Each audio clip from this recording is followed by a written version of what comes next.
Marin sighed heavily and accepted Brianna's help in standing once the brunette had drawn near. She braced herself against Noctem to steady herself when her legs wobbled, and then patted his neck in thanks while accepting her sword from Brianna. "Well then," she muttered to no one in particular while sheathing Shadowbane after wiping the blade clean on the leg of her trousers.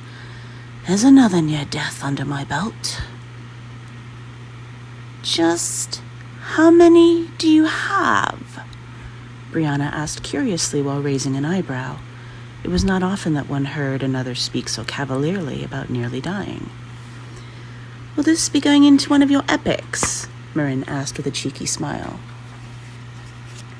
"It might," Brianna retorted with a smirk and a casual shrug of her shoulders. "It will make you even more legendary to hear how you laughed in the face of death over and over again."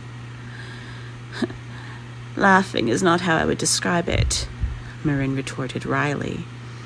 "Oh, you know what I mean," Brianna replied with a roll of her eyes. "It's just a turn of phrase. There's no need to split hairs. Now then, how many times was it?" Marin opened her mouth to respond, then closed it again, while tilting her head to the side. Glancing up at the sky, she began counting off with her fingers, her lips moving ever so slightly as she recalled the instances.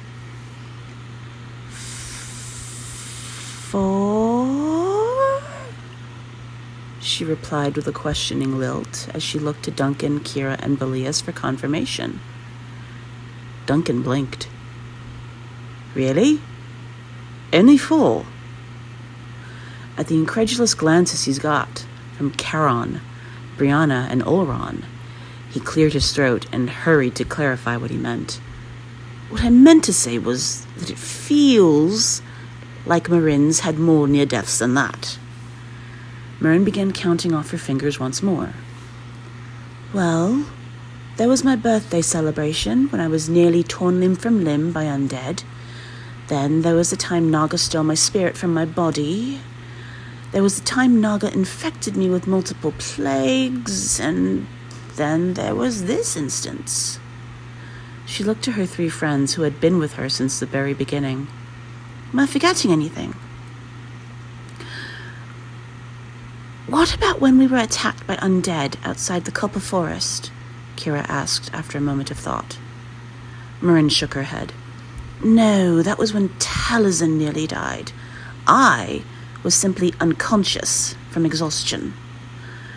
Yes, that's right," Kira replied with a small nod before giving a small shrug. "Suppose it really is just the 4 times then." No. You're forgetting the time Marin got shot with an arrow in the battle outside the Forest of Haven," Valias countered. "Oh, that's right," Duncan said with a nod and a snap of his fingers. "I knew there was another one in there somewhere." Marin gave a dismissive wave of her hand. "I'm not counting that," she protested. "That was just a flesh wound." "As the one who healed you, I beg to differ," Valias countered while crossing his arms over his chest. "While the arrow just barely missed your heart, it was still close enough for the poisons upon the tip to course that much faster through your blood. Had I not been there by your side when it happened, we would not be here having this macabre conversation." Marin huffed and rolled her eyes. Right. It was 5 times. 5 times in which I almost died. Happy now?" "Over the fact that you nearly died 5 times. Why in the name of all the gods would I be happy about that?" Valias quipped. Marin sighed heavily. "Even when I concede your point, you're still not happy. There's just no pleasing you, is there?" she huffed. "Of course there is," Valias replied with a smirk while leveling his gaze upon Marin. "Stop nearly dying." Duncan snorted in laughter before covering it up with a cough upon catching the unamused glare Marin shot at him. "I make no promises," Marin remarked with another huff upon looking back to Valias. "Try," Valias retorted before turning on his heel and striding towards the other celestial knights, thereby ending the conversation.